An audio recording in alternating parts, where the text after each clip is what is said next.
इस दुनिया में आने के पहले ही साल में मैंने थोड़ी सी ताकत लगाई और बस एक मुक्के में एक पत्थर को पूरी तरह कुचल कर रख दिया। अगले साल मैंने और ताकत लगाई। अब मेरा शरीर ऐसा हो गया कि तलवारें और ब्लेड उस पर कुछ असर ही नहीं करते थे। यहाँ तक कि मैं अपने नंगे हाथों से एक साधारण लकड़हारे के चाकू को लोहे की गेंद में बदल सकता था। इन कमालों की वजह से मुझे शहर में एक बहुत अच्छी नौकरी मिल गई और सरकारी तनख्वाह भी मिलने लगी। तीसरे साल में किन राजवंश ने उत्तरी बर्बर लोगों के खिलाफ युद्ध छेड़ दिया। अच्छी बात यह रही कि मेरा कोई अपना नहीं था, कोई रिश्तेदार या दोस्त नहीं था। सरकार मेरे अजीबोगरीब स्वभाव से डरी हुई थी। उन्हें लगा कि मैं कहीं भाग न जाऊं या बगावत न कर दूं, इसलिए उन्होंने मुझे गिरफ्तार नहीं किया। लेकिन बदकिस्मती से मेरे कांस्टेबल को जंग में ले जाया गया। जाते जाते उसने लाल आंखों से अपनी 10 साल की बेटी शू किंग्रान को मुझे सौंप दिया। वह आखिरी बार था जब हमने उसे देखा। वह वापस नहीं आया। चौथे साल तक 4 पॉइंट ताकत के साथ मैं आम लोगों के बीच लगभग अजेय हो चुका था। मैंने अकेले एक चाकू से उन चीजों पर यकीन करते हुए जो आंखों से नहीं दिखती 20 से ज्यादा लोगों को मार डाला। पुराने मेयर मुझे अपना असली वारिस समझने लगे और आम लोग मुझे अपना रक्षक मानने लगे। बस एक छिपा हुआ खतरा था। मैंने ल्यूको में येयू नाम के एक शख्स को मार डाला था। उसके भाई ये फेंग की किस्मत 2 साल पहले अच्छी थी। वह लड़ाई हार गया था और फिर एक अमर संप्रदाय में शामिल हो गया था। कहते हैं कि अमर साधक अपना बदला रातों रात नहीं लेते। किस्मत से वह अभी पहाड़ पर गया था, इसलिए वह कम से कम 10-20 साल तक नीचे नहीं आएगा। हिसाब लगाकर मैंने राहत की सांस ली। सोचा 20 साल बाद देखा जाएगा कि कौन किसे मारता है। 11वें साल में 10 पॉइंट ताकत ने मुझे पहले से ही हवा में उड़ने लायक बना दिया था। मुझे लगा कि सिर्फ ताकत थोड़ी अजीब है, तो मैंने थोड़ी सी क्यूई भी जोड़ने की कोशिश की। नतीजा यह हुआ कि उसी साल मैं चलते चलते पैसे उठाने लगा और खाली कांटे से मछली पकड़ने लगा। ऐसा लगा जैसे मैं किसी चुने हुए इंसान के वश में हो गया हूं। 13वें साल में एक बुरी खबर आई। किंग्रान के पिता की एक लड़ाई में मौत हो गई और वह छोटी बच्ची फूट फूट कर रो रही थी। अच्छी खबर यह थी कि जुआनजियाओ सेक्ट का एक दिव्य गुरु शिष्यों को लेने के लिए पहाड़ से नीचे आया था। उसने दावा किया कि उस इलाके में कोई बहुत बड़ा किस्मत वाला इंसान है। मुझे पहले लगा कि वह इंसान मैं ही हूं, लेकिन पता चला कि वह भाग्यशाली इंसान कोई सु जिंग्रेन था। सु जिंग्रेन उसके साथ जाना नहीं चाहता था क्योंकि उसने मेरे हमेशा जवान रहने का राज पता लगा लिया था। वह हमेशा मेरे साथ रहना चाहता था, इसलिए वह इस शर्त पर अमर संप्रदाय का शिष्य बनने को तैयार हुआ कि मैं भी उसके साथ चलूं। लेकिन वह दिव्य गुरु बहुत कंजूस निकला। उसने पहले मेरी हड्डियों की जांच की और मुझे सिर्फ 4 शब्द कहे, कोई भाग्य नहीं, हड्डी भी नहीं। उसने कहा कि मुझे संप्रदाय में ले जाना सिर्फ एक बोझ होगा और मुझे मना कर दिया गया। मुआवजे के तौर पर उस गुरु ने मुझसे कुछ भी मांगने को कहा। मैंने कोई दिव्य हथियार नहीं मांगा, सिर्फ यह पूछा कि क्या ऐसी कोई साधना तकनीक है जिससे मैं अपनी उम्र लगाकर साधना कर सकूं। उस अमर गुरु ने मुझे ऐसे देखा जैसे मैं कोई मूर्ख हूं, लेकिन फिर भी उसने मुझे एक कछुए की सांस लेने की तकनीक और 2 सुअर के अंडे दे दिए। उस तकनीक में लिखा था कि एक अंडा बनने में 300 साल लगते हैं, एक महान प्राणी बनने में 3000 साल, पुनर्जन्म लेने में 300 साल और इस दुनिया में अजेय बनने में 3 लाख साल। सबसे अच्छी बात यह थी कि मैं अपनी उम्र का 3 गुना हिस्सा जलाकर अपनी साधना की रफ्तार 3 गुना कर सकता था। यह तकनीक सिर्फ मेरे लिए ही बनी थी। दूसरों को 300 साल चाहिए थे, लेकिन मुझे सिर्फ 100 साल चाहिए थे। समय बीतता गया और 10 साल और निकल गए। पुराना कमांडर रिटायर हो गया और मैं सफलतापूर्वक नया कमांडर बन गया। उस वक्त मेरे स्टैट्स बहुत शानदार थे। मेरी ताकत में 20 पॉइंट और आभा में 6 पॉइंट हो गए थे। मैं आराम से जंगली उड़ने वाले फूल छोड़ सकता था और 50 मीटर दूर से चट्टानों को भेज सकता था। मेरी कछुए वाली सांस लेने की तकनीक अब महान कछुआ तकनीक बन गई थी और मेरी नामवरी धीरे धीरे चारों तरफ फैलने लगी। अनगिनत मार्शल आर्ट वाले मुझसे सीखने आने लगे। जिन अनाथों के परिवार खत्म हो गए थे, जिनकी सगाई टूट गई थी, जिनकी नसें कट चुकी थीं, ऐसे सारे किरदार जो असली हीरो लगते थे, मेरे दरवाजे पर आकर घुटने टेकते और मेरे शिष्य बनने की भीख मांगते। मैंने उन सबको मना कर दिया। क्या मजाक था? ऐसा एक भी शिष्य जो कर्म और नफरत के भाव लेकर पैदा हुआ हो, अगर मैं अपने साथ रख लेता तो वह जिंदगी भर मेरी परेशानी का सबब बन जाता। ये लोग जाने से मना कर देते थे, इसलिए वे बस उसी शहर में बस गए और अपनी अच्छी जिंदगी जीने लगे। कुछ समय बाद एक और बूढ़े साथी से मुझे पता चला कि यह दुनिया असल में सिर्फ एक इमर्शन डूबी हुई दुनिया है, जबकि असली साधना वाली दुनिया स्पिरिट रेल्म है। स्पिरिट रेल्म के साधक अगर जबरदस्ती इस दुनिया में आते हैं तो उन्हें आसमानी कानून दबा देता है, इसलिए बहुत कम लोग ऐसा करते हैं। यह जानकर मुझे थोड़ी खुशी हुई। लगा कि इस दुनिया में सच में बहुत ज्यादा ताकतवर लोग नहीं हैं। जब तक मैं हजारों साल तक जी लूंगा, तब तक शायद मैं पूरी तरह से यहाँ का बादशाह बन सकता हूँ। बस फिर क्या था, एक झटके में मैं हवा में गायब हो गया। लड़ना बहुत खतरनाक है और मैंने साफ मना कर दिया। कुछ दिनों बाद शहर में कई डरावनी मम्मियां अजीब तरह से दिखने लगी। दशकों पहले भी ऐसा ही हुआ था। तब मास्टर यियुन ने इस मामले को संभाला था, लेकिन इस बार मास्टर यियुन देर से आए। आखिर में मुझे उनकी लाश और एक सुसाइड नोट खुदकुशी का पत्र मिला। उस पत्र में लिखा था कि हत्यारा गहरे पहाड़ों में एक बहुत बड़ा सांप है जो इंसानी ऊर्जा चूसकर साधना करता है। उस पत्र में अधिकारियों और आम लोगों से पूछा गया था, क्या आपने पहाड़ पर चढ़ने वाली बूढ़ी घास की कहानी सुनी है?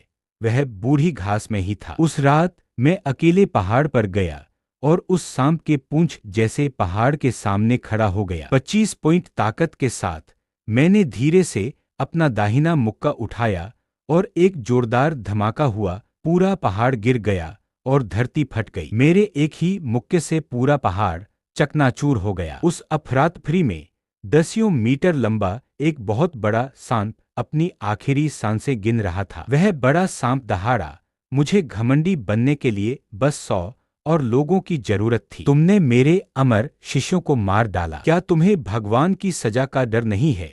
मैंने कहा, माफ करना, मैं इस दुनिया का नहीं हूं। मैं नुकसान में हूं या नहीं, यह कहना मुश्किल है। फिर एक और मुक्का मारा और उस सांप दानव को वही खत्म कर दिया। आभा बढ़ने से मुझे सांप से ड्रैगन ऊर्जा की एक झलक मिली और मैंने दूर से ही मार करने के तरीके सीख लिए। लोगों ने पाया कि पहाड़ हवा में गायब हो गया है और उन्हें शक हुआ कि मैं ही इसके लिए जिम्मेदार हूं। इसलिए उन्होंने मुझे एक उपनाम दिया, आधे कदम से अजय पूर्णविराम। सिर्फ आधे कदम से ही क्यों? क्योंकि उन्होंने मुझे कभी किसी असली ताकतवर साधक से लड़ते हुए नहीं देखा था। उस घटना के बाद गैंगटॉक टाउन में बहुत सारे मार्शल आर्ट वाले आने लगे जो सिर्फ मेरी तारीफ करते थे। इन लोगों की वजह से उस टाउन का नाम बदलकर छोटी मार्शल दुनिया रख दिया गया। लेकिन इन सबका मुझसे कोई लेना देना नहीं था। दशकों तक अकेले रहने के बाद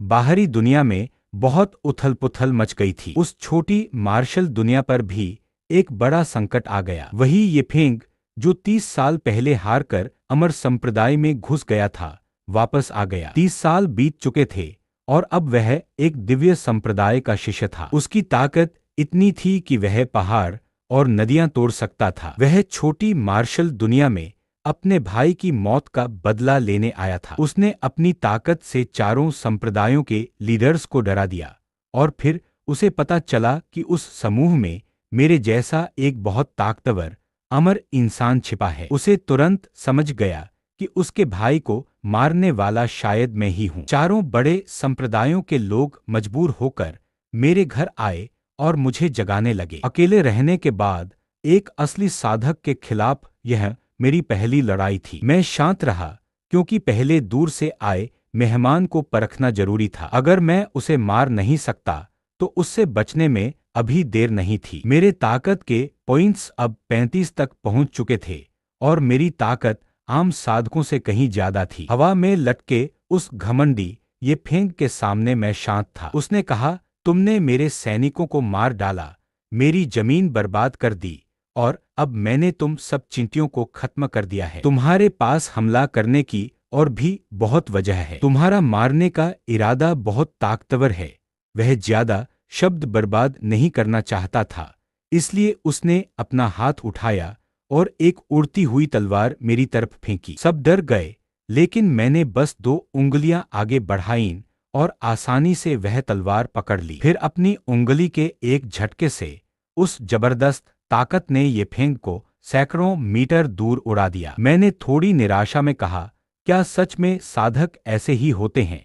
इस बात ने ये फेंग को शर्म और गुस्से से भर दिया। उसने अपना जन्मजात जादुई हथियार निकाला, जिससे तलवारों का एक बादल बना जो मुझे खत्म करने वाला लग रहा था। मैंने बस अपने कपड़े को हल्के से झटका दिया और उसमें से सुनहरे ड्रैगन जैसी आभा फूट पड़ी, जिसने सारी तलवारों को तुरंत चकनाचूर कर दिया। फिर मैंने दूर से ही अपनी ताकत बढ़ाई। हवा फट गई और धरती कांपने लगी। उस भयानक शॉकवेव ने ये फेंग को तुरंत धूल में मिला दिया। यह देखकर कि मैं अमरों को भी पल भर में मार सकता हूँ, वहां मौजूद सभी मार्शल आर्टिस्टों की रीढ़ में ठंडक दौड़ गई। वे वहीं जड़ होकर खड़े हो गए, सांस लेने से भी डर रहे थे। मैंने पास खड़े एक मार्शल आर्टिस्ट से पूछा, ये फेंग जिस अमर संप्रदाय से था, उसके बारे में तुम कितना जानते हो? उसने बताया कि ये फेंग 80 मील दूर जुआनहे संप्रदाय का शिष्य था। अमरता की साधना करने से पहले उसने बहुत सारे गंदे काम किए थे, फिर भी उसे उस संप्रदाय में जगह मिल गई थी। चारों संप्रदायों के नेता मेरे लिए उस टूटे फूटे पुराने घर की मरम्मत कराना चाहते थे, लेकिन मैंने मना कर दिया। 80 साल बीत चुके थे, सारे पुराने दोस्त अभी भी वहीं थे, और इस पुराने घर में अभी भी अतीत के कुछ निशान थे। थोड़ी पुरानी चीजें तो रखनी ही पड़ती हैं। थोड़ी देर बाद वह बूढ़ा आदमी जो 5 विभागों का अफसर था फिर आया। उसने बताया कि पुराने सम्राट गुजर चुके हैं, नए मालिक गद्दी पर बैठ चुके हैं, और दरबार में बहुत उथल पुथल मची हुई है। अब बचाव की पहली लाइन टूट चुकी थी, और सिर्फ राजकुमारी के सैन्य ज्ञान और उसकी मौजूदगी की वजह से दूसरी लाइन मुश्किल से बची थी। उसने कहा, ग्रेट किन के पास लड़ने के लिए कोई जनरल नहीं बचा है। उन पुराने पंथों पर भी भरोसा नहीं किया जा सकता। अब सिर्फ तुम ही किन को बचा सकते हो। राजकुमारी चांग खुद सेना का नेतृत्व कर रही है, लेकिन क्या किन में कोई जनरल नहीं बचा? एक औरत को लड़ाई में कैसे भेजा जा सकता है? मैंने मना करने के लिए हाथ उठाया, लेकिन वह हवा में ही रुक गया। मेरा बेपरवाह चेहरा देखकर उस बूढ़े ने सोचा कि मैं अभी भी नहीं जाना चाहता, इसलिए उसने दांत पीसते हुए कहा, राजकुमारी चांग भले ही औरत है, लेकिन उसमें पुराने राजा की आत्मा है। उसने कहा है कि अगर किन गिर गया तो इस दुनिया के लोग उत्तरी दुश्मनों के लिए खून का खेल बनकर रह जाएंगे। फिर वह बोला, मैं ये नहीं कह रहा कि मैं नहीं जाऊंगा, लेकिन तुम भी इस मौत की दुनिया से आए हो, क्या तुम यह सब देख सकते हो? उसने कहा कि किन के सारे जनरल मर चुके हैं और एक औरत को यह बोझ उठाना पड़ रहा है, जो बिल्कुल सही नहीं है। अगर मैं मदद करने को तैयार हूं तो मैं पूरा युद्ध रोक सकता हूं। मैंने कहा, ठीक है, मेरी तारीफ मत करो, बस बता कि तुम्हारी जगह कहाँ है। उस बूढ़े के साथी ड्वान जियागुआन ने कहा, 3000 मील। 3000 मील, कम से कम थोड़ा तो संभल कर जाओ। लेकिन बात पूरी होने से पहले ही उस बूढ़े के चेहरे पर हवा का एक जोरदार झोंका लगा।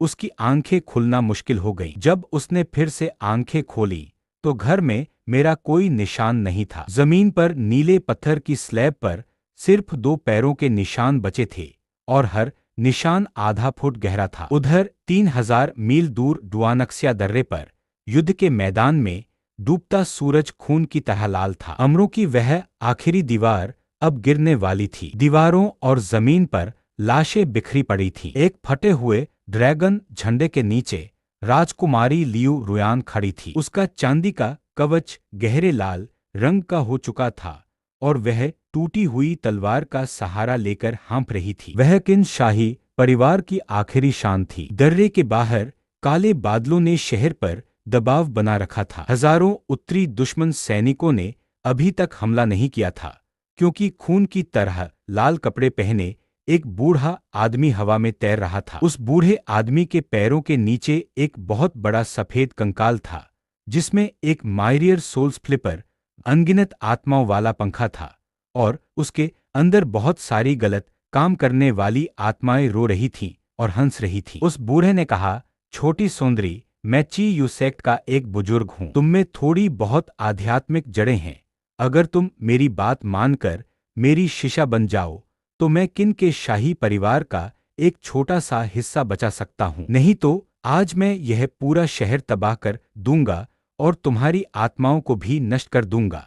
राजकुमारी लियू रुयान चिल्लाई, अरे शैतान, मेरे ग्रेट किन में लड़ाई में सिर्फ राजकुमारियां ही मरती हैं, रईस राजा नहीं। तुम तर्क नहीं सुनोगे तो सजा का घूंट पीना पड़ेगा। उस बूढ़े ब्लड बबल एल्डर ने ठंडे स्वर में कहा और अपने हाथ में मायरियर सोल्स फ्लिपर घुमाया। एक ही पल में तेज हवा चली और अनगिनत काली बदला लेने वाली आत्माएं एक बहुत बड़े भूतिया पंजे में इकट्ठा हो गईं, जो सीधे शहर के ऊपर गिरने वाला था। यह तकनीक थी नेदरवर्ल्ड घोस्ट क्लॉ। इस एक हथेली के वार से सब कुछ तुरंत खत्म हो जाता। लियू रुयान ने निराशा में अपनी आंखें बंद कर ली। तभी अचानक आसमान से हवा के फटने की बहुत तेज आवाज आई। सबने ऊपर देखा और एक नीली रोशनी की किरण उल्कापिंड की तरह गिर रही थी। वह देर से आई, लेकिन सही समय पर पहुंच गई। वह सीधे उस विशाल भूतिया पंजे से जा टकराई। कोई जादू टोना नहीं था, सिर्फ सीधी और क्रूर ताकत थी। वह विशाल भूतिया पंजा, जो पूरे शहर को खत्म करने लायक था, उस नीली रोशनी के छूते ही टोफू की तरह बिखर गया और काली धुंध में बदल गया। इसके तुरंत बाद वह नीली रोशनी बिना रुके सीधे शहर की दीवार के सामने खाली जमीन पर गिरी। धरती इतनी जोर से कांपी जैसे 10 की तीव्रता का भूकंप आया हो। उस लहर ने हजारों उत्तरी सैनिकों, आदमियों और घोड़ों को हवा में उछाल दिया। एक पल के लिए हर कोई, चाहे दुश्मन हो या अपने धूल के बादलों में हैरान रह गया। जैसे जैसे धूल धीरे धीरे छंटी, बीच में एक बहुत बड़ा गहरा गड्ढा दिखाई दिया। मैं धीरे धीरे सीधा हुआ, अपने ऊपर लगी धूल झाड़ी और अपनी पुआल की टोपी सीधी की। मैंने खुद से कहा, यह सड़क थोड़ी लंबी थी और ठीक से लैंडिंग नहीं हो पाई। लियू रुयान एक पल को हैरान रह गई, फिर बोली, क्या मैं पूछ सकती हूँ कि आप किस अमर पहाड़ से आए हैं? मैं घूमा और हवा में खून के बुलबुले वाले उस बूढ़े शैतान की तरफ देखा। मैंने कहा, मैं कोई अमर पत्थर नहीं हूँ, मैं बस एक बटालियन कमांडर हूँ। मैंने सुना है कि यहाँ कुछ परेशानी है, इसलिए बीच बचाव करने आ गया। उस बूढ़े ने जल्दी से मेरे शरीर को देखा। उसमें कोई आध्यात्मिक ऊर्जा नहीं थी, मैं बस एक इंसान था। उसे समझ नहीं आया कि उसका भूतिया पंजा कैसे टूटा, लेकिन साधकों को इंसानों से बहुत नफरत थी। गुस्से में उसने एक लाल रंग की उड़ती हुई तलवार चलाई, जो खून की आग की लपटों में बदल गई और सीधे मेरे माथे पर निशाना साधा। लियू रुयान डर से चिल्ला उठी। मैं बिना हिले खड़ा रहा। जैसे ही वह तलवार मेरे माथे से लगने वाली थी, मैंने अपना दाहिना हाथ उठाया और उसे झटका दिया। वह तलवार, जो लोहे को मिट्टी की तरह काट सकती थी, बस एक उंगली के झटके से उड़ गई। इतना ही नहीं, उसके जवाब में इतनी जबरदस्त ताकत लगी कि तलवार का कोर और उसकी आत्मा दोनों चकनाचूर हो गए और वह अनगिनत टुकड़ों में बिखर गई। उसका जन्मजात जादुई हथियार हमेशा के लिए खराब हो गया। बूढ़े को खून की उल्टी हुई और उसकी आंखों में डर छा गया। वह चिल्लाया, यह नामुमकिन है। तुम्हारा शरीर कैसा है? यहाँ तक कि बॉडी कल्टीवेटर भी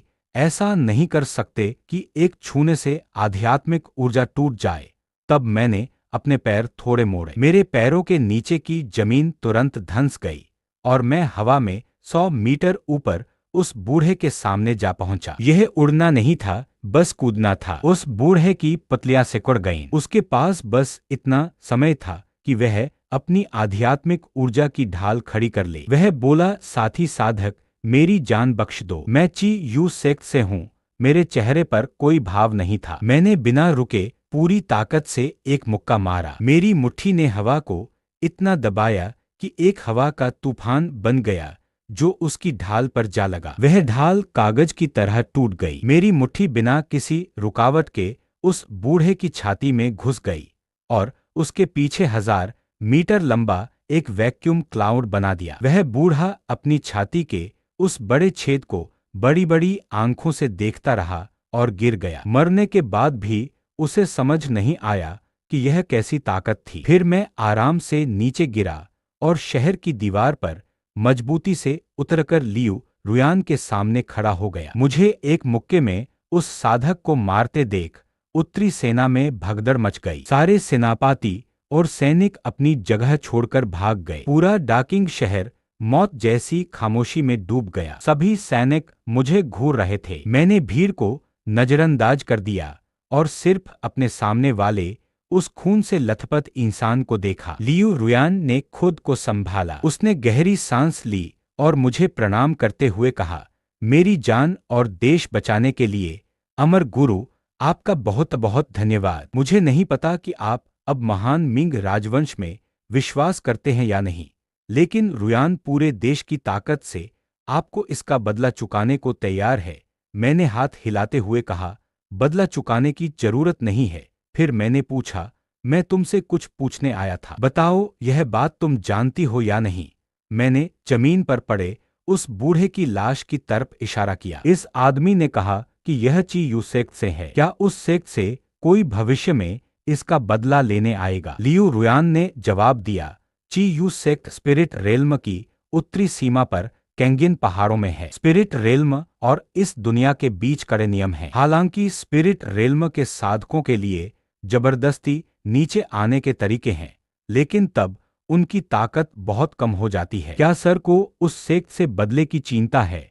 मैंने सिर हिलाया और राहत की सांस ली। मैंने सोचा, यह तो बहुत दूर की बात है। एक छोटे आदमी को मारने से अगर उसका मालिक मुसीबत ढूंढने आएगा तो मुझे परेशानी होगी, क्योंकि मुझे मुसीबत से सबसे ज्यादा नफरत है। मैंने कहा, ठीक है, अगर और कुछ नहीं तो हम मार्शल दुनिया में फिर कभी नहीं मिलेंगे, क्योंकि तुम में कोई आध्यात्मिक जड़ें नहीं हैं। इसलिए अगर स्पिरिट रेल्म के साधक तुम्हें देख भी ले तो उन्हें तुम्हारे अंदर कुछ भी खास नहीं दिखेगा। ये कहकर मैं जाने ही लगा था कि लियू रुयान ने जल्दी से आवाज लगाई, सर, सेना अभी भी यहाँ है। और फिर उसने धीरे से कहा, मैंने अपनी लड़ने की ताकत बहुत कम कर ली है। मैं सिर्फ एक फॉर्मेशन लीडर हूँ। कृपया यह मत कहना कि आज जो कुछ हुआ वह मैंने किया। इतना कहकर आप बाहर निकले और विशाल रात में गायब हो गए। जब आप गैंटिंग टाउन लौटे तो ऐसा लगा जैसे कुछ हुआ ही नहीं। अपना छोटा सा जीवन जीना जारी रखें। 8वें और 5वें वर्ष में आपकी शक्ति बढ़कर 40 अंक हो गई। आप पाते हैं कि केवल अपनी ताकत बढ़ाने से औसत से अधिक प्राप्त होना शुरू हो गया है। आपका भौतिक शरीर अब इतनी बड़ी ताकत सहन नहीं कर सकता। इसलिए आपने अगले वर्ष अपनी शारीरिक फिटनेस में सुधार शुरू करने का निर्णय लिया। यह ग्रेट किंग जोंगक्सिंग का 90वां वर्ष होगा।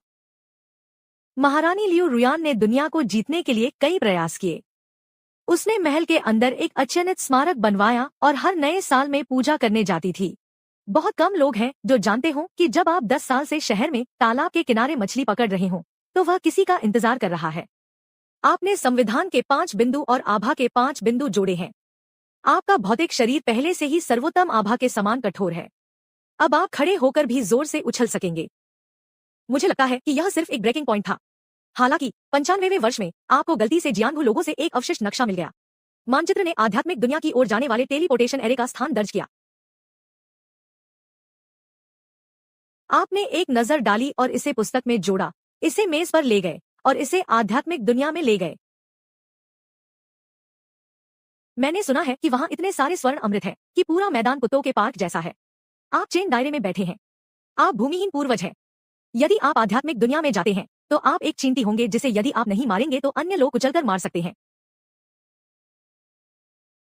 आप नहीं जानते कि अब आप पहले से ही अपने भौतिक शरीर में ही मर रहे हैं। 100 साल पहले की बात होगी। गेंतांग टाउन में बूढ़े लोग एक के बाद एक चले गए हैं और आप शहर के सबसे बुजुर्ग बूढ़े व्यक्ति बन गए हैं, लेकिन आपकी उपस्थिति अभी भी 20 साल की उम्र में बनी हुई है। दुनिया से दूर रहने के लिए आपने भेष बदलने की कला का उपयोग करके अपने ऊपर 2 दाढ़ियां खींच ली और अधेड़ उम्र का होने का नाटक किया। इस दिन एक सुंदर पोशाक पहने हुए सुंदरी शहर में आई। आपने उसे एक नजर में उस वर्ष की महारानी लियू रुयान के रूप में पहचान लिया। 20 साल बीत गए और उसका चेहरा और भी पुराना हो गया है। वह जानती है कि आप मुसीबत से डरते हैं, इसलिए 20 साल तक मुझे आपका कोई पता नहीं चला। लेकिन अब जब उन्होंने गद्दी छोड़ दी है तो अकेले ही यहाँ आ गए हैं। सर, क्या मुझे वादे के मुताबिक एक कप चाय मिल सकती है?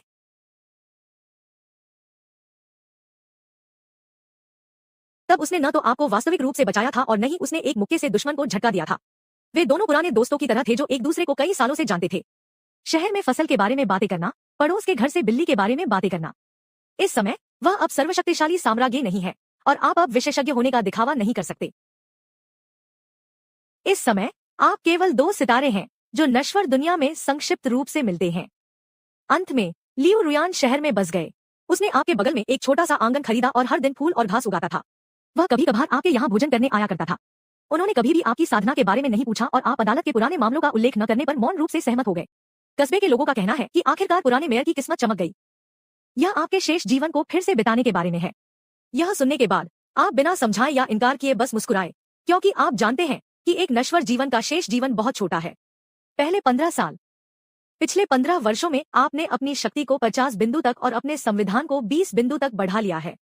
आपके शरीर का घनत्व भयावह रूप से अधिक हो गया है। अब आपको चलते समय भी अपनी ताकत पर नियंत्रण रखना होगा। इस वर्ष बर्फीली सर्दी भी है। बगल का आंगन विशेष रूप से शांत है। दरवाजा खोलो और अंदर जाओ। उसने चांदी के बालों वाली लियू रुयन को रॉकिंग कुर्सी पर लेटे हुए देखा। वह घनी दाढ़ी से ढकी हुई थी। यह वही था जिसे उसने पहली बार आपको आजमाते हुए देखा था जब उसने पहली बार आपको इसे आजमाते हुए देखा था। यह अब थोड़ा पुराना हो चुका था। जब आप बेहोश हो गए तो उसने आपकी आंखों के चारों ओर देखा। छोटे श्री युनमा कबीले, जो लड़कियों जैसी अवस्था में आ गए थे, ने एक बार 15 वर्षों तक यह चाय पी और धूम्रपान से संतुष्ट हो गए। उसने कांपते हुए अपनी बाहों से एक गर्म जेड पेंडेंट निकाला। यह किन शाही परिवार की सर्वोच्च स्तर की गुप्त औषधि थी। उस वर्ष मैंने ऐसा न केवल देश की रक्षा के लिए किया, बल्कि इसलिए भी किया क्योंकि मैं जानती थी कि मेरे पति मुसीबत से डरते थे। जब तक क्विन राजवंश अभी भी वहां था, वे अंधे जियाओक्सियाओ आसानी से गेंतांग टाउन को परेशान नहीं करेंगे।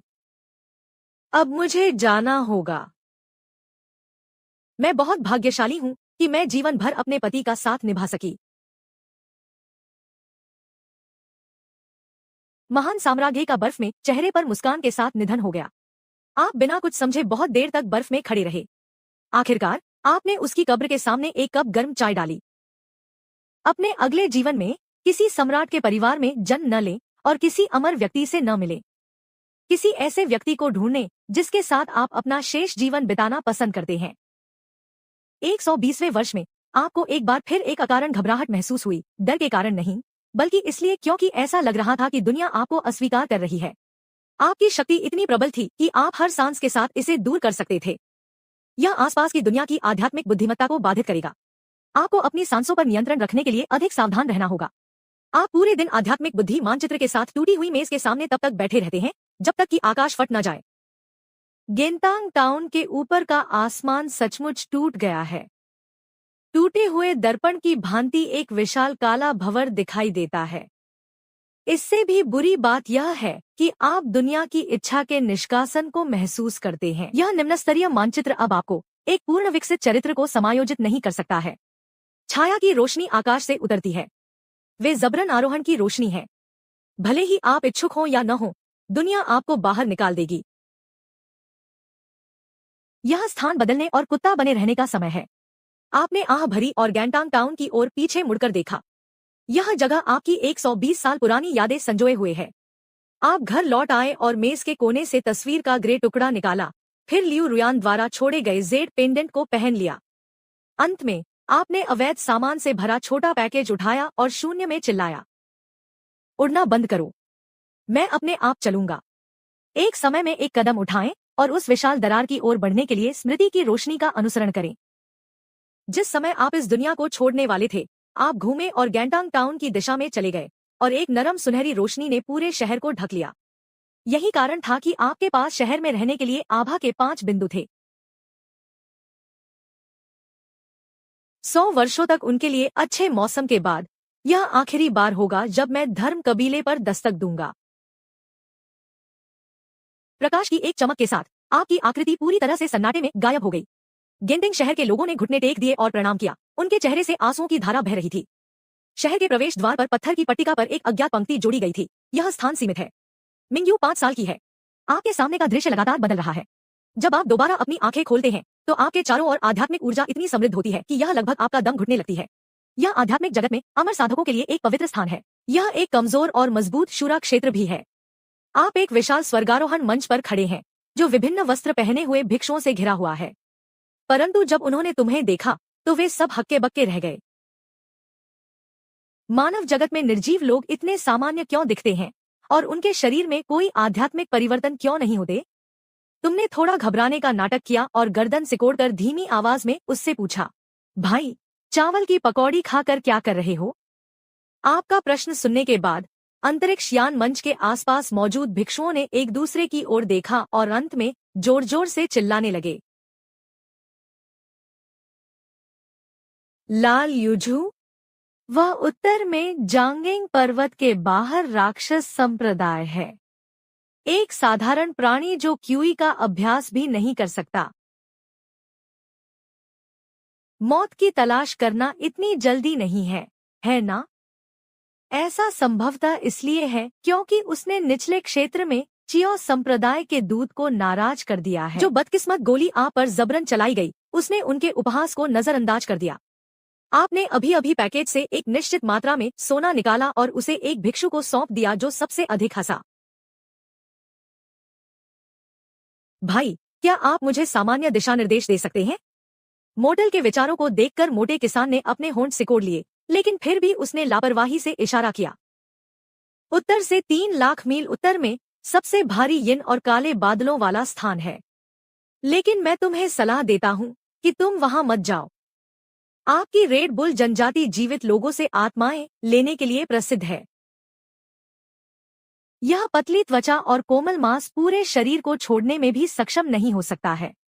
आपने गंभीरता से सिर हिलाया और मुट्ठियां कसकर धन्यवाद कहा। मुझे याद दिलाने के लिए धन्यवाद भाई। मैं सलाह सुनने और अपना काम खत्म करने के तुरंत बाद वापस आने के लिए सबसे अच्छा व्यक्ति हूँ। इतना कहने के बाद आप अपनी पीठ की ओर मुंह करके घूमे। आपके पैर थोड़े मुड़े हुए थे और अगले ही सेकंड में यह 10,000 साल पुराने काले बर्फ के पत्थर से बना था। इसे एक शक्तिशाली कमल यंत्र कहा गया था, लेकिन यह फेफड़ों की पारिस्थितिकी को बिल्कुल भी हिला नहीं सका और आपके पैरों तले चकनाचूर हो गया। भयानक प्रतिक्रिया बल ने 18 तीव्रता की तेज हवा चला दी। जब वे पीछे मुड़े और अचानक उठे तो आपकी आकृति बहुत दूर जा चुकी थी। केवल 100 फीट की गहराई में विशाल कछुओं का एक समूह रह गया था। साथ ही आकाश में निर्वात अवरोध, जिसे भौतिक शरीर द्वारा बलपूर्वक तोड़ दिया गया था। पूरी जगह पर सन्नाटा छा गया। मोटे भिक्षु ने निगल लिया और अपने हाथ में सोने की पिंड को देखा। उसके पैर कांप रहे थे। यह भौतिक यात्रा राक्षस कहाँ से आता है? 3 लाख मील दूर। आध्यात्मिक दुनिया में कारण अवधि परिवर्तन के लिए भी इसे कई दिनों की अनुमानित उड़ान की आवश्यकता होती है, लेकिन आपके लिए यह बस कुछ और बार हारने की बात है। आधे घंटे बाद उत्तर में जांगियन पर्वत पूरे वर्ष काले कोहरे से भरे रहते हैं और साजिशों से भरे होते हैं। पेट्रोलियम संप्रदाय के मुख्य हॉल में वर्तमान संप्रदाय के नेता पैट्रियार्क जुआनमिंग गुस्से में हैं। 80 साल से सारा कचरा बेकार है। क्या आपको अभी तक निचले क्षेत्र में वह लानत मेयर नहीं मिला है? इसके बाद उसने 9वें बुजुर्ग के जादुई हथियार और शरीर पर मुक्का मारकर टुकड़े टुकड़े कर दिए, जिससे मेरा चियो संप्रदाय हमेशा के लिए निचले दायरे में रह गया और इस प्रतिशोध का बदला लिए बिना उसे नष्ट कर दिया। नीचे घुटने टेके बुजुर्ग बर्फ की तरह ठंडे थे। बुजुर्ग ने साहसपूर्वक कहा। संप्रदाय के नेता ने अपना गुस्सा शांत कर लिया और उसकी उपपत्नी तियांदाओ को भी दबा दिया गया। हमारे द्वारा भेजे गए शिष्यों को मुख्य मशीन से आगे निकलते ही वज्र तलवारों से मार दिया जाएगा। मैं वास्तव में उस व्यक्ति का मकसद नहीं ढूंढ पा रहा हूं। जूमिंग भेड़िया कबीले की आंखें भयावह आग से फटने वाली थी। अचानक प्रकाश की एक चमकदार नीली धारा ने दुनिया को नष्ट कर दिया था और पेंजी शेफ की दुकान के सफेद जेड स्क्वायर पर गिर गई थी। समूची जांगेन पर्वत श्रृंखला हिंसक रूप से हिल गई। अनगिनत महल और अटारियां अचानक सदमे की लहर में ढह गई और एक के बाद एक चीखें आने लगी। लोगों के लिए मरने वाले पूर्वजों, किंग राजवंश ने तुरंत बुजुर्गों को हॉल से बाहर निकलने के लिए प्रेरित किया। मैंने देखा कि चौराहे के बीच में अचानक एक बड़ा सिंकहोल दिखाई दिया जो धुएं और धूल से भरा हुआ था। बांस की पुरानी टोपी और धुला हुआ सफेद गाउन पहने एक युवक धीरे धीरे अपने शरीर पर भूरे रंग को थपथपा रहा था। पूर्वज जुआन मिंग उनके दिल में एक समुद्र की तरह है। बिना किसी आध्यात्मिक शक्ति के वह नश्वर कैसे हो सकता है? कौन है ये? आपने मेरे चियो संप्रदाय के पहाड़ी द्वार को क्यों नष्ट कर दिया? आपने अपनी बांस की टोपी सीधी की और अपना सिर खोला। आपकी आंखें शांति से भीड़ के पार चली गई। मैं गनपेंग टाउन का मेयर हूं। जैसे ही ये शब्द निकले, सारी श्रोतागण संकट में पड़ गए। पूर्वज जू मिंग की आंखें चौड़ी हो गईं। यह आप थे, निचले स्तर का वह लापरवाह शारीरिक अभ्यासी। आपने सिर हिलाया। मैंने सुना है कि तुम 80 साल से मुझे ढूंढ रहे हो। मैं मुसीबत से सबसे ज्यादा डरता हूं और परवाह करना पसंद नहीं करता। इसलिए अपने आरोहण के पहले दिन मैं इसकी जांच करने के लिए रुका। वैसे समस्या का समाधान करो और मुझे मार डालो। क्रोध उलट जाता है और आंखों से तीव्र हत्यारी आभा फूट पड़ती है। स्वर्ग जाने का रास्ता है। यदि आप नहीं जाते हैं, नरक का कोई दरवाजा नहीं है। आप अपने आप को निचले दायरे में डाल देते हैं। मैं तुम्हारा कुछ नहीं बिगाड़ सकता, लेकिन आत्मा की दुनिया में मैं एक जादुई और शक्तिशाली व्यक्ति में बदल गया हूं। बुजुर्ग हजारों भूतों की आत्मा को भगाने के आदेश का पालन करते हैं। हजारों भूतों की आत्माओं को निकालने के लिए महान गठन। यह व्यक्ति आत्मा को बुझाने के लिए चरित्र घोड़े की हड्डियों को खींचता है, दीपक जलाता है और प्रेत ध्वनि अभी तक समाप्त नहीं हुई है। दर्जनों गुप्तयन ऊर्जा बुजुर्ग स्क्रॉल को चुटकी बजाते हैं और आकाश को काली ऊर्जा से भर देते हैं, जो अरबों भयंकर भूतों में बदल जाते हैं। आकाश और सूर्य आपकी ओर दौड़ रहे हैं। अवतार तंत्र की घेराबंदी और पूरे संप्रदाय की शक्ति का सामना करते हुए आपका छिपने का इरादा भी नहीं है। आप बस एक गहरी सांस लें। फिर उसने धीरे से अपना दाहिना हाथ उठाया और अपनी मुट्ठी भींच ली। ताकत 50 अंक थी और बढ़िया कविता 11 अंक थी। अगुई ने निर्वात विस्फोट के बारे में विस्तार से बताया। एक मुक्के से कोई आध्यात्मिक प्रकाश नहीं होता, कोई कानून में उतार चढ़ाव नहीं होता, केवल शुद्ध और अत्यधिक भौतिक विनाशकारी शक्ति होती है। हवा अविश्वसनीय शक्ति से भरी हुई है। यह तुरंत तंत्र में संपीड़ित हो गया और फिर एक हिंसक विस्फोट हुआ, जिसमें नग्न आंखों को दिखाई देने वाला एक सफेद शतरंज टॉवर नष्ट हो गया। चेंग शानक्सिन आगे पीछे हट गए और वांगुई संरचना बिखर गई। आकाश में भयंकर भूत सदमे में शून्य हो गए और उनके दिल भी हिंसक बवंडर में पूरे आकाश में खून की बारिश और हवा की लहरों में बदल गए, इससे पहले कि बड़ों को चीखने का भी समय मिले। चियो संप्रदाय का मुख्य शिखर, जो पैट्रियार्क जुएमिंग द्वारा एक मुक्के से बंद करने के इतना करीब था, गायब हो गया और उसकी जगह सैकड़ों मील लंबी एक श्रृंखला ने ले ली। विशाल अथाह घाटी बहुत गहरी है। मूल पथ का अनुसरण करें और पहाड़ से नीचे चलें, ऊपर उड़ने से लेकर चीड़ को मारने तक। इसमें आपको केवल 1 घंटा लगा। अब निचली दुनिया में कारण और प्रभाव पूरी तरह से काट दिया गया है। फिर कोई तुम्हें परेशान करने नहीं आएगा। बस इसे छुएं और अपने शेष जीवन के लिए योजना बनाना शुरू करें। आध्यात्मिक जगत में आध्यात्मिक ऊर्जा बहुत समृद्ध है। कछुआ छिपकली का पेड़ 2 गुना प्रभावी होना चाहिए। सबसे पहले सुंदर पहाड़ों और साफ पानी वाला एक नश्वर शहर ढूंढें और लाखों वर्षों तक ऐसा करना जारी रखें। सभी विशेषता बिंदुओं को 10,000 अंक तक बढ़ाने में सक्षम होने के कारण आप थोड़ा मुस्कुराएं और अपनी प्रेरणा कम कर दी। तब तक मुझे वास्तव में अजेय हो जाना चाहिए, है ना? कचरा मंच पर हंगामा आसपास के 17 स्थलों तक फैलने में केवल आधा दिन लगा। पेट्रोलियम संप्रदाय के विनाश की खबर 3 दिन बाद पूरे आध्यात्मिक जगत में प्लेग की तरह फैल गई, लेकिन किसी ने भी दोनों चीजों को एक साथ नहीं जोड़ा, क्योंकि किसी ने भी उस नश्वर व्यक्ति पर विश्वास नहीं किया जो अभी अभी सांसारिक दुनिया से आया था। आप 1 घंटे में 3000 वर्षों की विरासत वाले राक्षस संप्रदाय को नष्ट करने में सक्षम होने से बहुत संतुष्ट हैं। कोई भी आप पर ध्यान नहीं देता, जो सबसे अच्छा परिणाम है। जांगियन पर्वत छोड़ने के बाद आप जानबूझकर धीमे हो गए। आखिरकार यह आत्मा की दुनिया है, सुबह की दुनिया नहीं। सुबह की दुनिया में आप बगल में चल सकते हैं। यहाँ आपने अपने पैरों के बीच पूंछ रखकर इंसान बनने का फैसला किया और आप दक्षिण की ओर चले गए। 7 दिनों तक चलने के बाद आप फेंकियाओ टाउन नामक एक छोटी सी जगह पर रुके। यह पहाड़ों और नदियों के पास स्थित था और आध्यात्मिक ऊर्जा पतली थी। यह महान अमर द्वार से भी दूर था। यह शहर ज्यादातर शिकार करने वाले दवा किसानों और व्यापारियों से आबाद है। सबसे महत्वपूर्ण बात यह है कि यह शहर काफी छोटा है और इसमें परेशानियां भी कम हैं। आपने 1 यार्ड वाला पुराना घर खरीदने के लिए 2 टन चांदी की रेत खर्च की। फिर उसने लियू रुइन द्वारा छोड़े गए जेड पेंडेंट को बिस्तर के किनारे लटका दिया और मेज के कोने पर पैर लगाने के लिए टूटी हुई तस्वीर का उपयोग करना जारी रखा। आपने पाया कि चाहे आप कहीं भी गए हों, यह चीज मेज पर पैडिंग लगाने के लिए उपयुक्त थी। जीवन के पहले वर्ष में आपने ताकत नहीं जोड़ी। आपने अपने आप में थोड़ा सा मन जोड़ा और अगले ही पल आपके शरीर में धीमी गति से बहने वाला बड़े पैमाने का गुणांक अचानक प्रज्वलित हो गया। स्वर्ग और पृथ्वी की आध्यात्मिक ऊर्जा दिव्य तलवार से कहीं अधिक मोटी है। पहली बार आप स्पष्ट रूप से महसूस करते हैं कि आध्यात्मिक ऊर्जा की एक किरण जो वास्तव में आपकी है, आपके शरीर में पैदा हुई है। लेकिन यह आपके लिए बहुत मायने रखता है, क्योंकि इसका मतलब है कि आप आखिरकार अब केवल एक स्क्वाड लीडर नहीं है जो अपनी मुट्ठी उछाल सकता है। अब आप एक जादुई हथियार रचनात्मक निर्माण नेता है जो आपकी मुट्ठी घुमा सकते हैं। दूसरे वर्ष में आपने कछुआ गुणांक में थोड़ा और जादू जोड़ा।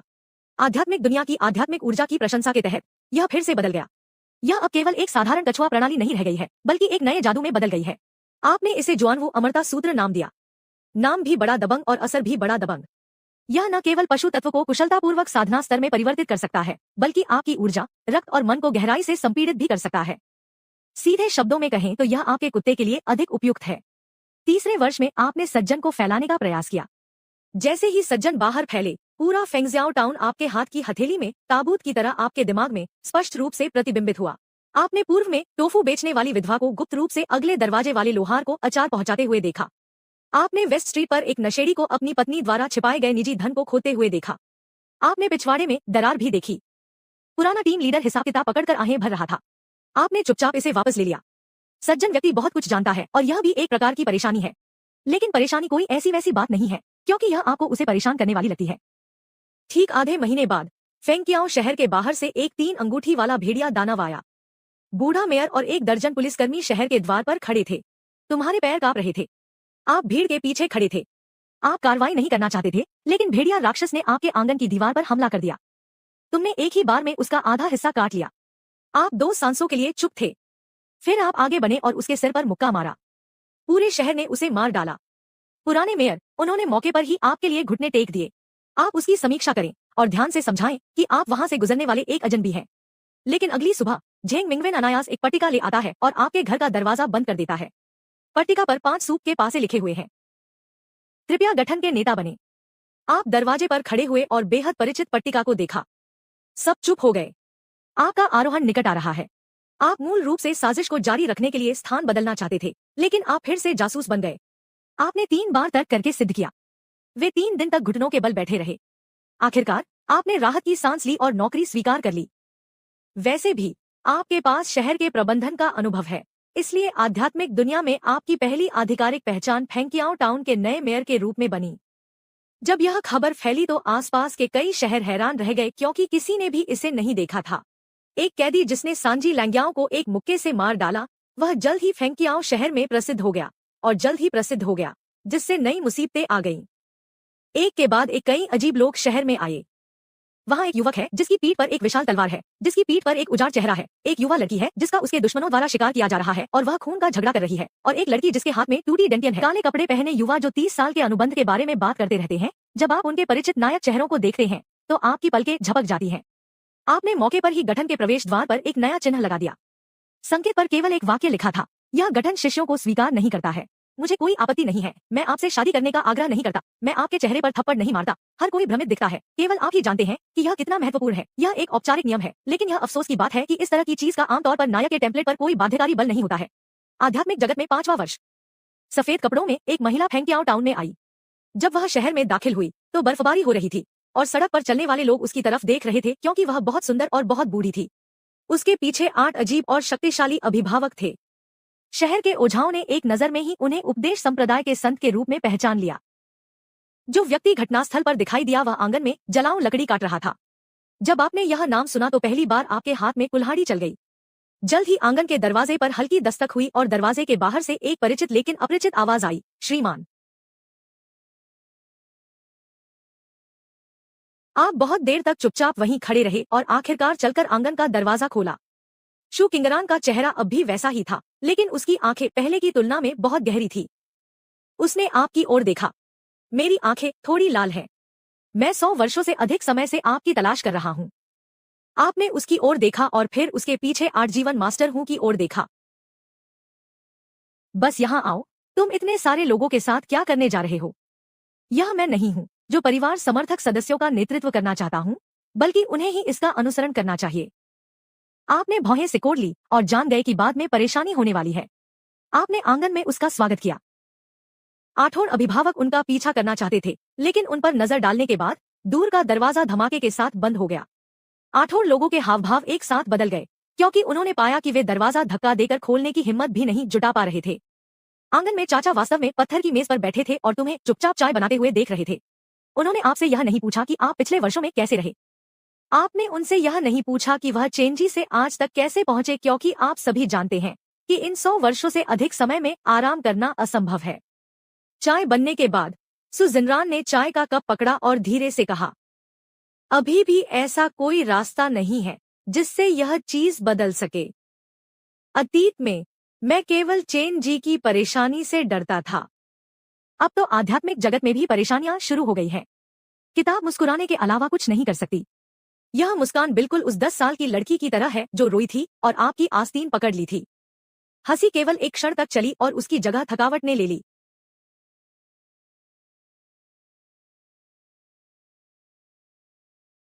मैं इस बार यहाँ आपसे मेरे जुआनक्सियाओं संप्रदाय को जन्म से बचाने के लिए कहने आया हूँ।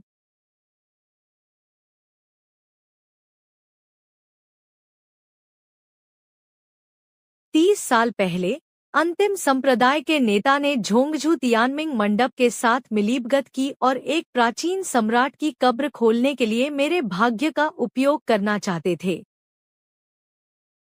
तुम एक पल के लिए चुप रहे, फिर आह भरी।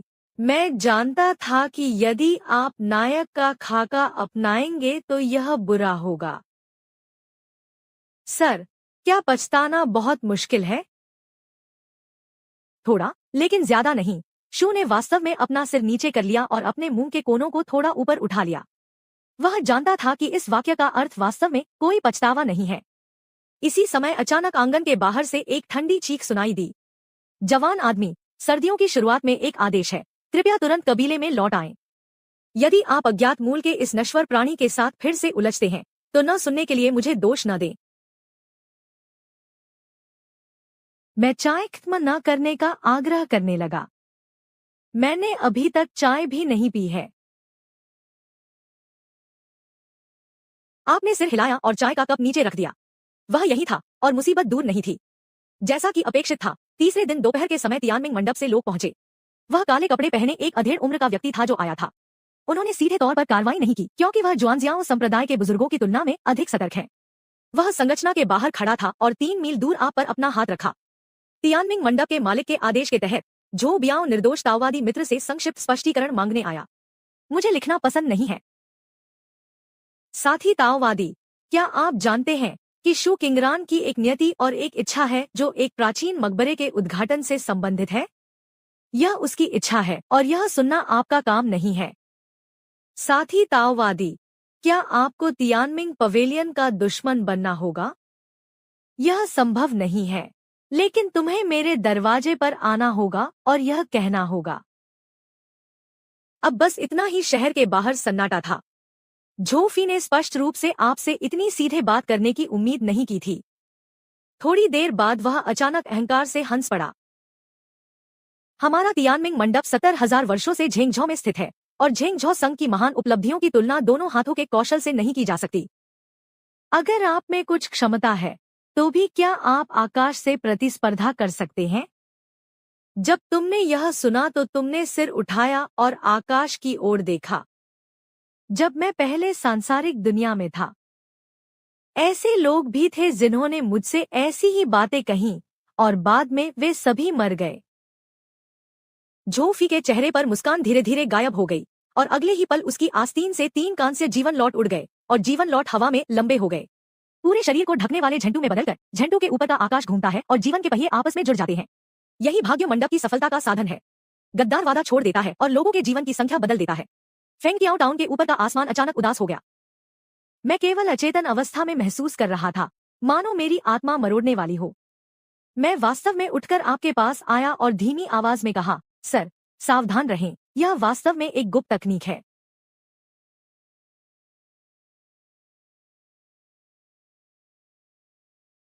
आपने सिर हिलाया, फिर हवा में एक जीवन रेखा पकड़ने के लिए अपना हाथ बढ़ाया।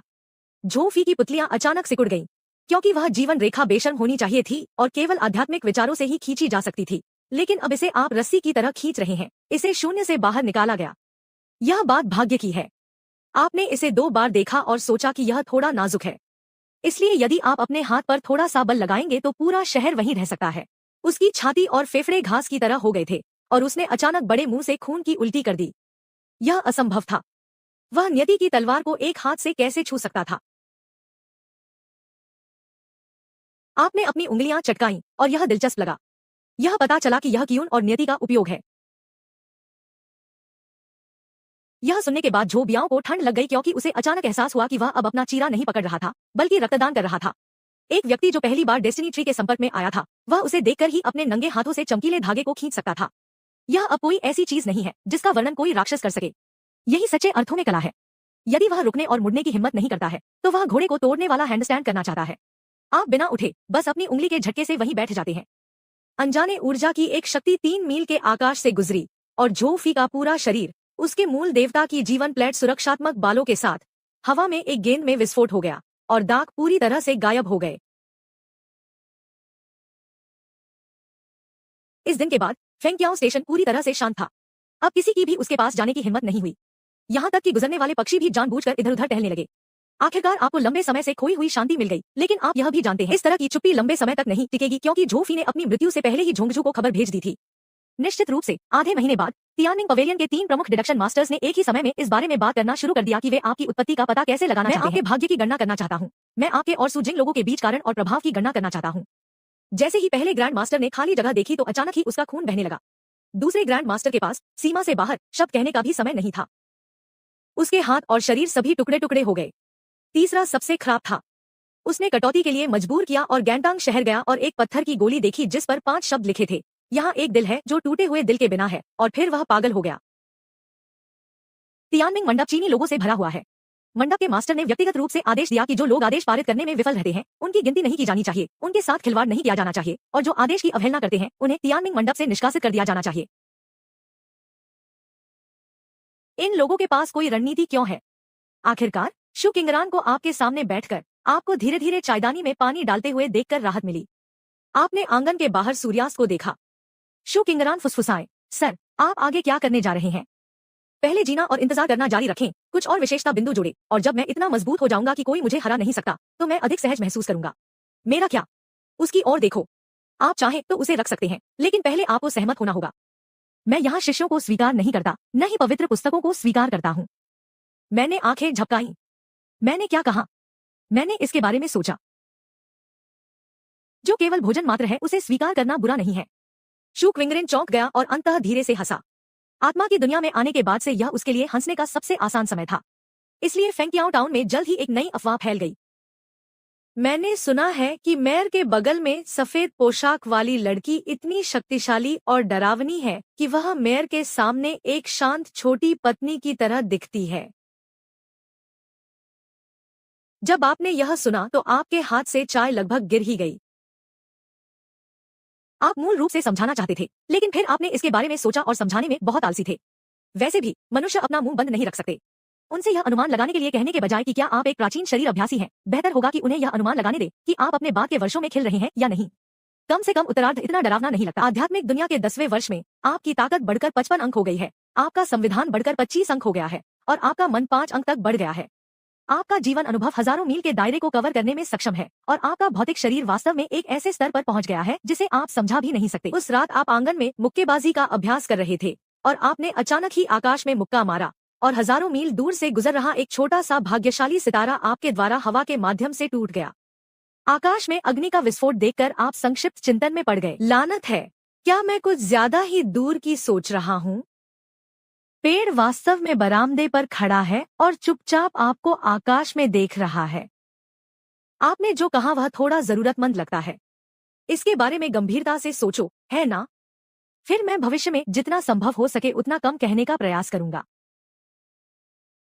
लेकिन इससे पहले कि आप लंबे समय तक स्थिर रह सकें, एक बड़ी खबर झोंगझू से लेकर पूरे आध्यात्मिक जगत में फैल जाती है।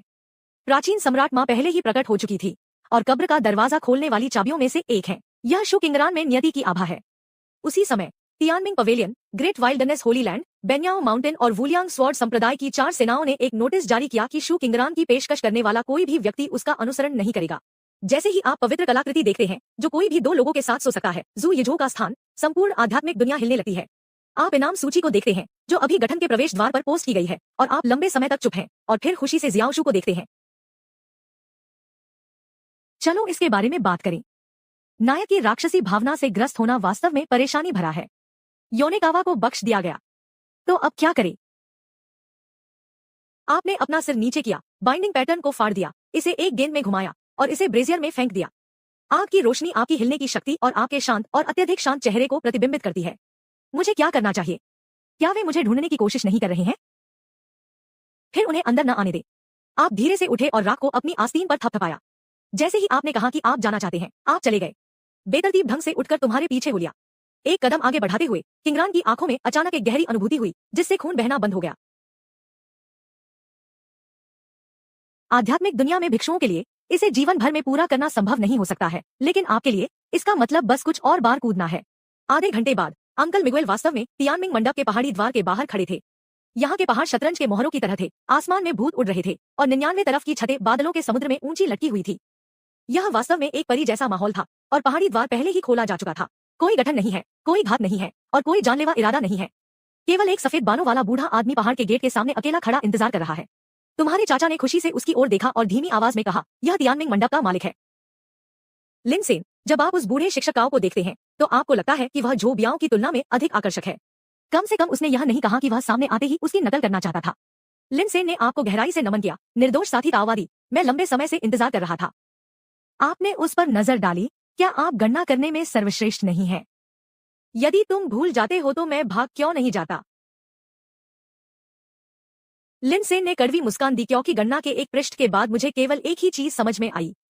इससे कोई फर्क नहीं पड़ता कि मैं कितनी तेज दौड़ा, यह साथी ताओवादियों की मुट्ठियों से तेज नहीं हो सकता। आप उनसे सीधे पूछें कि घोषणा किसने की। लिनसेन एक पल के लिए चुप रहा या सच बोला। दाहुआंग शेंग का प्रस्ताव। अनंत तलवार संप्रदाय से जुड़े वान्याओं पर्वत ने सिर हिलाया और तियानमिंग मंडप को भाग लेने के लिए मजबूर किया गया, क्योंकि सभी ने सोचा कि बुक गर्ल शुरुआती दृश्य था। वास्तव में लिनसेन ने अपना सिर उठाया और जटिल आंखों से आपकी ओर देखा। पुस्तक वाली लड़की चाबियों में से एक थी, लेकिन यह वह नहीं थी जिसने वास्तव में टिम को पहले ही इसका एहसास करा दिया था। शू किंगरान की अभिव्यक्ति थोड़ी बदल गई, लेकिन आप आश्चर्यचकित नहीं हुए और जारी रहे। लिनसेन ने गहरी सांस ली। उस प्राचीन भूमिगत कब्र में जो दफनाया गया था वह पृथ्वी नहीं, बल्कि एक अमर वस्तु थी जो दुनिया के बाहर से गिरी थी। किंवदंती है कि अमर ने अपनी मृत्यु से पहले पूरे तिब्बती समुद्र को प्रदूषित कर दिया था। बाद में स्पिरिट वर्ल्ड ने पायलटों को छीनने के लिए लकड़ी की एक परत की भीख मांगने के लिए फॉर्मेशन न्यूट्रिशन के साथ मिलकर काम किया। अब सील ढीली हो गई है, लेकिन मुझे लगता है कि उन्होंने जो कुछ भी पकड़ा वह पायलटों की नहीं, बल्कि मुसीबत का था। आपने परेशानी शब्द सुना है। तुरंत मैं कई मोहरों के बारे में गंभीर हो गया। इसे कब खोला जाएगा? आज रात, इस समय और स्थान पर हिडन सी सुमोन की ओर लौटा है। आपने सिर हिलाया। लिनसेन एक पल के लिए झिझके, साथ ही ताओवादी पाप रहित व्यक्ति। आज रात कई लोग जा रहे हैं, जिनमें महान जंगल के पवित्र भगवान, 10,000 दानव पर्वत के भगवान, संप्रदाय के मास्टर वुलियांगजियान और यहाँ तक कि कुछ पुराने राक्षस भी शामिल हैं, जो कई वर्षों से एकांत में हैं। हो सकता है कि वे आपके विरोधी न हों, लेकिन मुझे डर है कि वे खुद भी नहीं जानते कि दामादों के पीछे क्या बातें हैं। कोई बात नहीं, मुझे डर नहीं है। अगर तुम मेरा साथ दो तो मैं सामान ले आऊंगा। तियानमिंग मंडप छोड़ने के बाद आप नहीं रुके। पृथ्वी और समुद्र में छिपा हुआ समुद्र और आकाश झोंगझो के सबसे पूर्वी भाग में है। मध्यकाल में अंधकार था। जब तुम आए तो रात हो चुकी थी। पूरा समुद्र एक विशाल ताबूत की तरह शांत था और समुद्र के बीच में एक अंधेरा प्राचीन द्वार तैर रहा था। दरवाजा भरा हुआ है और वह प्राचीन महिला जिसे कोई नहीं पहचानता वह सिफांग शहर में आ गई है। पूर्व की ओर तियानमिंग मंडप है, लेकिन सभी लोग पहले की तरह दूर दूर खड़े हैं, जैसे कि हम सिर्फ मनोरंजन देख रहे हों। पश्चिम में ग्रेट वाइल्डरनेस पवित्र भूमि है, जिसमें नाशपाती जैसे कांटे हैं और आकाश पवित्र प्रकाश से भरा है। दक्षिण में अनंत तरकश है, जिसके तीर आकाश में उड़ रहे हैं और यहाँ तक कि समुद्र का पानी भी सैकड़ों दरारों से कटा हुआ है। उत्तर में 10,000 राक्षस पर्वत है, जहाँ सभी प्रकार के बड़े राक्षस आकाश पर कब्जा कर लेते हैं। जानलेवा हथियार चंद्रमा को ढक देता है। इसके अलावा कई नए पुराने राक्षस और राक्षसी संकेत अंधेरे में छिपे हुए हैं। वे सभी सुबह दरवाजा खुलने का इंतजार कर रहे हैं। जैसे ही लेटरमैन प्रकट हुआ, पूरा समुद्र अचानक शांत हो गया। सबकी नजर आप पर पड़ी। 5 साल का वह सचमुच आया था। यह राक्षस जो ईश्वर लोक से उड़कर आया है, देखना चाहता है कि वह आज कितना पागल हो सकता है। समुद्री हवा बहुत ठंडी है, लेकिन आप बस अपना सिर नीचे झुकाएं और अपने पैरों के नीचे बढ़ते काले पानी को देखें। इस जगह की फेंग शुई अच्छी नहीं है। श्री रेन क्विंगशेंगेंग के बारे में बोलते हुए उन्होंने कहा कि दरवाजे के पीछे मैं ही था। इस समय great wildness Holi land camp से एक सुनहरी रोशनी उठी और एक मध्यम आयु वर्ग का व्यक्ति सुनहरा वस्त्र पहने हुए सूरज की तरह मजबूत आभा के साथ हवा से बाहर आया। झोंगटियन महान बंजर भूमि बलिदान बो चांग वुसुई ने शू जिनरान को सौंप दिया। मैं इसे मूल्यवान वस्तुओं के रूप में उपयोग कर सकता हूँ। ऐसा कभी नहीं हुआ। तुमने अपना सिर उठाया और उसकी ओर देखा। पूरी जगह बिल्कुल सन्नाटा था। तुम्हें याद नहीं रहा कि तुम कौन थे। आपके माथे की नसें उभर रही थी। मैं वास्तव में दुनिया का दुश्मन बनना चाहता हूं। कृपया इस पर गंभीरता से विचार करें। मैं सिर्फ आपसे बातचीत करना चाहता था, लेकिन आपके शब्दों का लहजा। मैं अब इसके बारे में ज्यादा नहीं सोचता। सेवन वेव्स गुस्से में स्कूल लौट आई। खैर, मैं आज तुम्हें एक सबक दूंगा। पाताल में रहने वाले निर्जीव प्राणी कितने सक्षम हैं? उसने अपना हाथ उठाया और एक साधारण विशाल कड़ाही को बुलाया जो शीर्ष रेखा की शक्ति से धीरे धीरे शून्य से ऊपर उठी। वानली लिंग की तेजी से ढह गई और यहां तक कि समुद्र की सतह भी दब गई और दर्जनों फीट नीचे गिर गई। कुछ लोगों ने हुआंग जेंडिंग पर चिल्लाया। अग्नि मंदिर का चिल्लाता हुआ पवित्र बलिदान अचानक गिर गया। उस क्षण ऐसा लगा मानो आकाश टूट पड़ा हो। मैं बिना किसी दबाव या पीछे हटे वहीं खड़ा रहा। मैंने अपना दाहिना हाथ उठाया और एक हाथ से विशाल गुंबद को पकड़ लिया और एक धमाका हुआ। समुद्र में हजारों मीटर ऊंची विशाल लहरें उठीं, लेकिन आपके पैर एक इंच भी नहीं डूबे। सारी भीड़ गायब हो गई। जी बोचांग स्तब्ध रह गए और उनकी अभिव्यक्ति में भारी बदलाव आया। यह असंभव है। आपने अगले दिन ऐसे ही सिर हिलाया। पनीर। जिस वक्त खून बह रहा था, आपकी पांचों उंगलियां आपस में थोड़ी थोड़ी जुड़ गईं। सुनसान मंडप के शीर्ष से एक तेज चीख निकली। एक के बाद एक दरारें शरीर के ऊपरी हिस्से पर तेजी से फैलती गईं। जी बोचांग ने मुंह से खून थूका और भयभीत होकर दहाड़ने लगा। इसे रोकें, यह अफसोस की बात है कि यह खत्म हो गया। मैंने बस एक क्लिक सुना। हुआंग जेंडिंग को आपने मौके पर ही चुटकी काट ली थी और वह इतना कमजोर था कि अनगिनत टुकड़े समुद्र में गिर गए। जी बुचिंग स्तब्ध रह गए। उसने सबसे बड़ा स्टील का कान अपने बैग में रख लिया और बाद के लिए रख लिया। इससे पहले कि हर कोई सदमे से उबर पाता, वुलियांग स्वॉर्ड संप्रदाय की ओर से अचानक आवाज आई। कपड़े पहने एक बूढ़े व्यक्ति ने वांजियान पर कदम रखा और जानलेवा इरादे से चाकू मारने वाले व्यक्ति की ओर दौड़ा। मैं आपको अनंत तलवार टोंगक्सुन कैनन का अपमान करने की अनुमति कैसे दे सकता हूं? मैं आपसे अपने आप को दूर फेंकने के लिए कहता हूं। आप तलवार की खेती करने वालों के चारों ओर भारी तलवारों और भौहों को देखते हैं। जब आप बात करते हैं तो आप इतने बदबूदार क्यों होते हैं? जीतियान बकवास करने में बहुत आलसी था और उसने अपना हाथ उठा दिया। 1 लाख अंतरिक्षयान मूसलाधार बारिश की तरह गिरे। पूरी रात का आकाश अचानक दिन जैसा उज्जवल हो गया। आप वहां खड़े रहे और धीरे धीरे 2 उंगलियां फैलाईं और फिर हल्के से उन्हें आगे की ओर दबाया। 1 लाख हवाई जहाज हवा में ही रुक गए जैसे कि वे किसी अदृश्य विशाल दीवार से टकरा गए हों। अगले ही पल आपने पूरे जहाज को 5 उंगलियों से पकड़ लिया और अचानक सिकुड़ गए। 1 लाख हवाई जहाजों को जबरन हवा में एक विशाल लोहे के गोले में कुचल दिया गया। जी डिंग की आंखें तुरंत लाल हो गईं। मेरी तलवार, तुमने इसे केवल 1 उंगली से देखा। तलवार का गोला उल्का की तरह वापस उड़ गया। जी डिंग अपने पीछे 36 तलवार नायकों में शामिल होने को तैयार था। दृश्य धूसर धुंध में बिखर गया था। तलवार की खेती करने वाला शिविर तुरंत चुप हो गया। इसी समय समुद्र के बीच में स्थित अंधेरा प्राचीन द्वार अचानक जगमगा उठा। उसका मुख पीला पड़ गया। किंशी, वह तुम्हें देख रहा था। आपको भी लगा कि ये कोई भ्रम नहीं है। दरवाजे के पीछे की चीज वास्तव में आपकी अगली हड्डी को देख रही थी। दरवाजा जोर से हिल गया और दरवाजे की दरार से एक बेहद मोटी काली चेन जोर से निकली। उपस्थित सभी लोगों के चेहरे बदल गए। लिन सेन दूर खड़ा था और उसकी आवाज खो गई। दरवाजा खुलने वाला नहीं था, लेकिन जो अंदर था वह बाहर आने वाला था। दरवाजे के पीछे से एक पीला हाथ धीरे धीरे बढ़ा। हाथ बड़ा नहीं था और देखने में भी साधारण लग रहा था, लेकिन जैसे ही यह प्रकट हुआ, 1 लाख मील के दायरे की सारी आध्यात्मिक ऊर्जा नष्ट हो गई। यह सचमुच मर चुका था। अब न बह रहा है, न सांस ले रहा है, न किसी की खोज पर प्रतिक्रिया दे रहा है। एक बूढ़ा महायान राक्षस भयभीत होकर चिल्लाया। यह अमर था। अगले ही पल उसके हाथ ने बूढ़े महायान राक्षस को धीरे से दबाया। अपने आसपास के सैकड़ों विद्वानों के साथ वे एक ही समय में मुंह ग्रे छाया में बदल गए और पूरे दर्शकों ने उन दिग्गजों को सभी तरफ से विचलित कर दिया जो अभी ऊंचे खड़े थे। इस समय हर कोई पागलों की तरह पीछे हट रहा था। कुछ रक्त ढाल का उपयोग कर रहे थे, कुछ जानवरों की आंखों को जला रहे थे, कुछ ने घुटने टेक दिए और मौके पर ही प्रणाम किया, लेकिन यह बेकार था। हड्डी के गेट में रखी चीजें थोड़ी थोड़ी करके बाहर आ रही थी। यह सफेद कपड़े पहने एक आकृति थी जिसके पूरे शरीर पर साटन की जंजीरें थी। उसकी आंखें नहीं थी, केवल उसके चेहरे पर हल्का पीलापन था। लेकिन जैसे ही उसने अपना सिर उठाया, सभी को लगा कि उन्हें देखा गया है। यह पहली बार था जब मैंने उसे देखा था। मुझसे भी ज्यादा परेशानी चाहते हैं। धागा चुनने वाली अंगूठी ने अपना हाथ उठाया और दूर से आपकी ओर इशारा किया। एक पल में संकट का एक अभूतपूर्व एहसास पहली बार सचमुच आप पर पड़ा। आपके पैरों के नीचे की जगह ढहने लगी, आपकी ऊर्जा और रक्त पीछे की ओर बहने लगा और आपके शरीर में ज्वानवु अमरता दर्पण ने एक अभूतपूर्व गर्जना की। आपने अपना सिर नीचे किया और अपनी बाह पर नजर डाली और उस पर एक छोटा सा खूनी छेद था। मैं इतने लंबे समय से आत्मा की दुनिया में हूं और आप अभी भी मेरी त्वचा तोड़ने वाले पहले व्यक्ति हैं। सफेद कपड़े पहने मास्टर ने स्वाभाविक रूप से कोई जवाब नहीं दिया। उसने बस एक कदम आगे बढ़ाया। जब यह कदम गिरा तो तिब्बती सागर सीधे वाष्पित हो गया और समुद्र की सतह से धुंध की परतें निकल गईं। असंख्य भिक्षुओं को चीखने तक का समय नहीं मिला, फिर वह श्वेत प्रकाश में शून्य में बदल गया। सफेद कपड़े पहने परी पूरी तरह से प्राचीन द्वार से बाहर चली गई। सारा संसार आकाश के बाहर दिखाई देने लगा और यहाँ तक कि एक विशाल काला अंतराल भी दिखाई देने लगा। ऐसा महसूस हुआ जैसे संपूर्ण आध्यात्मिक संसार इसके द्वारा उधेड़ दिया जाने वाला था। आपने दरार की ओर देखा और अंत में भौहें सिकोड़ ली क्योंकि आपको अचानक एहसास हुआ, यदि आप इस चीज को परेशानी का कारण बने रहने देंगे तो आप एक नेता के रूप में स्थिर स्थान भी नहीं पा सकेंगे।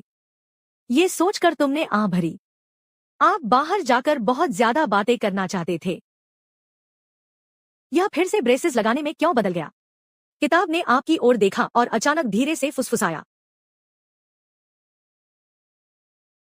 यदि तुम इस बार मुझे हरा नहीं सकते तो पहले चले जाओ। आप किस बकवास की बात कर रहे हैं? तुमने पलटकर उसकी ओर देखा। मेरा घर अभी भी हवा में है। मेज के नीचे एक नक्शा है। इतना कहने के बाद आप एक कदम आगे बढ़े। इस समय आपने न तो अपनी ऊर्जा और रक्त को दबाया, न ही अपनी चेतना को, न ही अपने शरीर को, जो आपके हृदय में इतना मजबूत था कि यह सामान्य ज्ञान का उल्लंघन करने लगा। एक धमाके के साथ आपकी सांसें पहली बार पूरी तरह से आध्यात्मिक दुनिया में प्रकट हुई। हवा, चंद्रमा, पहाड़ और समुद्र, जादूटोना और जीवन बचाने वाली जादूटोना अभी भी आपके जीवन के लिए चल रही है। जीवन के इस शुद्ध दबाव से क्यूकी को घुटने टेकने पर मजबूर होना पड़ा। उसी समय उसके शरीर पर व्यायाम उड़ गया और 9 लाशों को मारने वाले काले ड्रैगन में बदल गया और आपकी ओर भाग गया। जैसे ही तुमने पहला पकड़ा, तुमने अपना हाथ झटक दिया और उसे दूर फेंक दिया।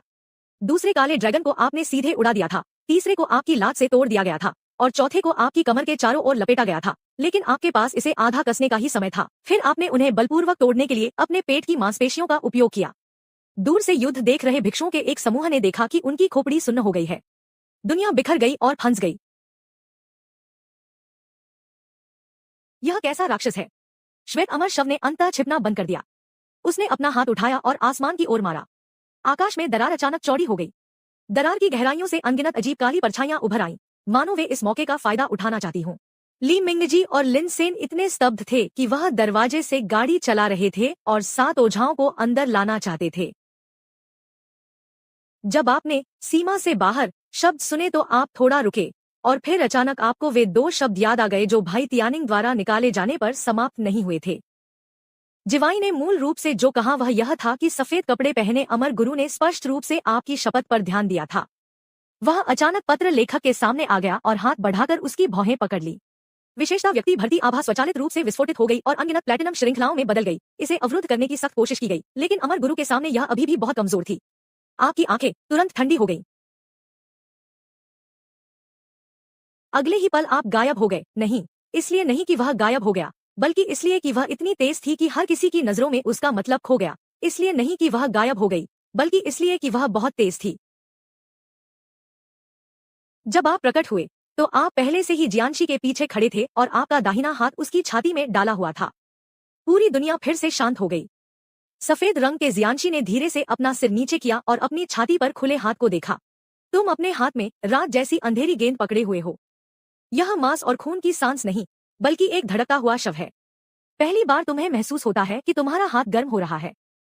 यह उच्च स्तर की शक्ति से जल रही थी, लेकिन आपने बिल्कुल भी संकोच नहीं किया। तुमने अनजाने में अपने हाथ भींच लिए और गुनगुनाया। काला गोला वहीं फट गया और सफेद कपड़े पहने अमर शव हिल गया। पूरा आंकड़ा छीन लिया गया।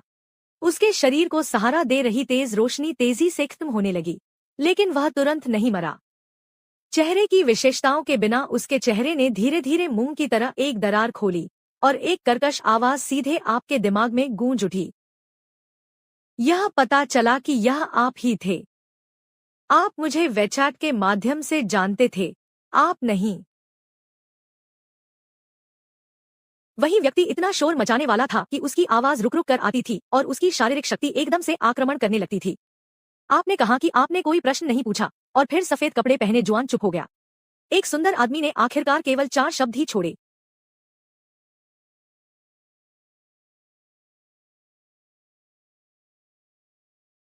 जैसे ही उसने बोलना समाप्त किया, वह भूरे सफेद प्रकाश में बदल गया जिसने आकाश को भर दिया। जिस दरवाजे को उसने जबरदस्ती तोड़ा था वह भी उसी समय धीरे धीरे बंद हो गया। आखिरकार आकाश और पृथ्वी का रंग फिर से वापस आ गया है। जो कोई भी जीवित बचा है वह वास्तव में आपको देख रहा है। वहां कोई जय जयकार नहीं है, कोई तालियां नहीं है, केवल लगभग सहज विस्मय और भय है। क्योंकि उन्होंने अपनी आंखों से एक आदमी को देखा जो युद्ध का सेनापति होने का दावा करता था। उसने अपने हाथों से एक अमर शव को खोदा और बहुत देर तक बिना कुछ बोले खड़ा रहा। वह युवक आपके पास आया और सावधानी से आपकी ओर देखा।